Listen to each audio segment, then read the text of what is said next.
यक्षिणी, इसे आपने ये नाम कभी ना कभी तो ज़रूर सुना होगा और आपने इसके ऊपर कई सारी कहानियाँ और वीडियो भी देखी होगी जिसमें कहते हैं कि यक्षिणी इस दुनिया की नहीं बल्कि दूसरी दुनिया की होती है।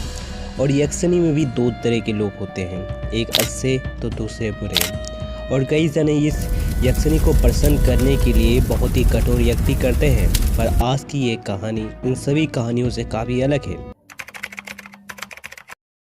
कहानी की स्टार्टिंग विकास और अंजलि से होती है, जहाँ पर इन दोनों के परिवार वाले इन दोनों के रिश्ते की बात कर रहे होते हैं और वहीं विकास और अंजलि एक रूम में बातें कर रहे होते हैं, जहाँ पर थोड़ी देर के बाद अंजलि के माता पिता विकास के माता पिता के ऊपर गुस्सा करने लगते हैं क्योंकि विकास की कुंडली में मंगल दोष था और वह इस रिश्ते के लिए मना कर रहे होते हैं।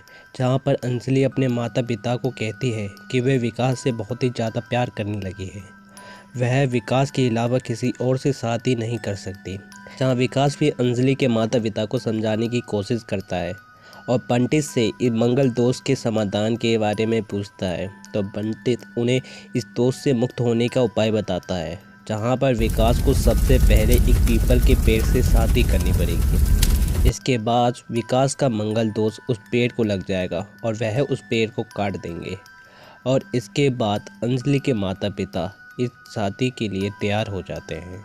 फिर ठीक इस घटना के एक हफ्ते के बाद विकास की शादी सबसे पहले उस पेड़ से करवा दी जाती है। सबको लग रहा था कि इस शादी के बाद विकास के ऊपर से सारा दोष निकल जाएगा, पर उन्हें पता नहीं था कि इस विवाह के बाद विकास का पूरा जीवन ही बदल जाएगा, क्योंकि इस वृक्ष से शादी करने के बाद वृक्ष में रहने वाली यक्षिणी को लगता है कि उसने विकास के साथ शादी कर ली है और वह भी विकास के पीछे पीछे उसके घर चली आती है।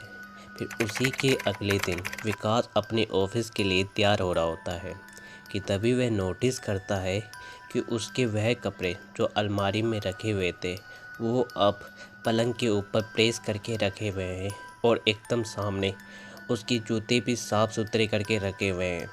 पर उसे कुछ समझ नहीं आ रहा था क्योंकि उसने इससे पहले ऐसा कुछ एक्सपीरियंस नहीं किया था, पर वह इस सब को इग्नोर मार के अपने ऑफिस चला जाता है। पर अब धीरे धीरे विकास के साथ ये सब और ज़्यादा पैरानॉर्मल एक्टिविटी होना चालू हो जाती है।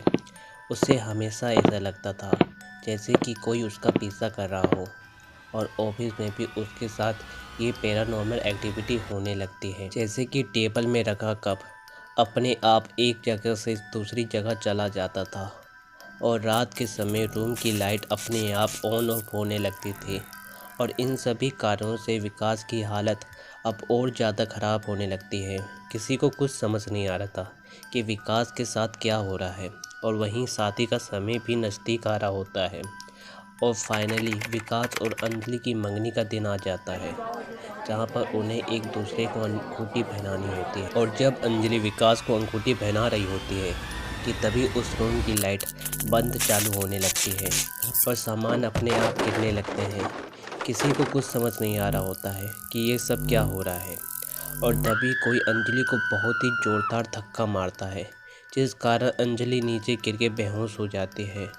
और तभी वहाँ पर बड़ी अजीब सी आवाज़ आती है, विकास मेरा है, विकास मेरा है। जिस कारण अंजलि के परिवार वाले अंजलि को उठाकर अपने साथ ले जाते हैं। इस घटना के बाद अंजलि को होश आता है, जहाँ पर वह विकास के बारे में पूछती है और उसके मम्मी पापा उसे विकास से बात करने के लिए मना कर देते हैं, पर वह जिद करके उससे बात करती है।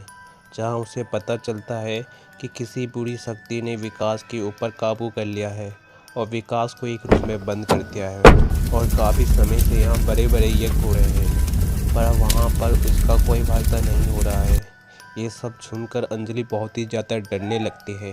फिर अंजलि को याद आता है कि विकास ने उसके साथ हो रहे पैरानॉर्मल एक्टिविटी के बारे में बताया था और ये जब से चालू हो रहा है तब से उसकी शादी उस पेड़ से हुई थी।